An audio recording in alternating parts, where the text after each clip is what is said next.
Hello guys, good morning. Update tayo sa ating pinapagawang bahay. Yung bahay na dati ay basura. So ito na siya, diba? May extension na siya.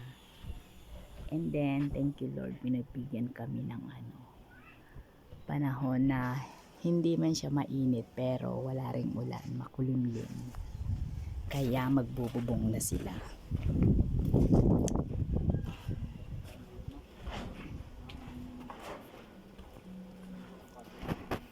Tinanggal na yung bubong dito sa part na to.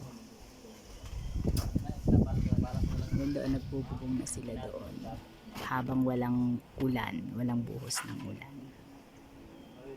So sana matapos ngayong araw nang walang ulan.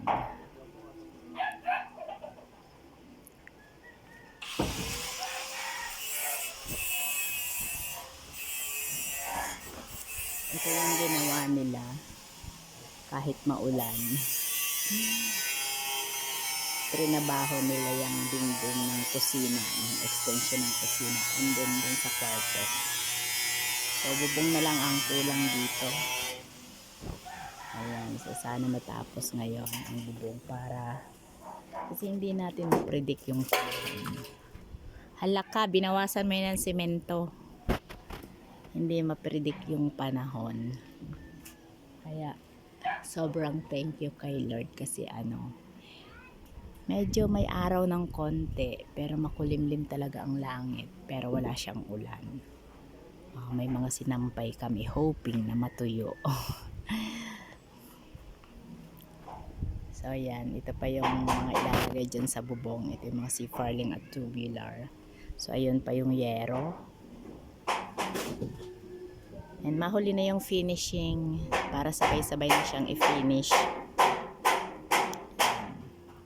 Ito pa lang yung na-finish and then doon sa loob ng CR.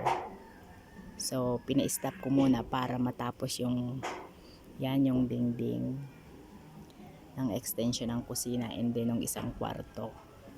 Para kapag natapos na sila, alam na natin kung ano pa yung magiging kulang, diba? Kaya yun na muna tinapos kong kusina at yung extension ng kwarto. Kusina at kwarto, yan. Ang hirap kasi kapag hindi doon tapos hindi dito tapos ganon pa gusto ko tapusin muna yung isang part para alam ko kung ano pa yung kulang dito, kung saan aabot yung budget. So yan lang muna guys ang update natin for today's video. Thank you so much and Merry Christmas sa inyong lahat.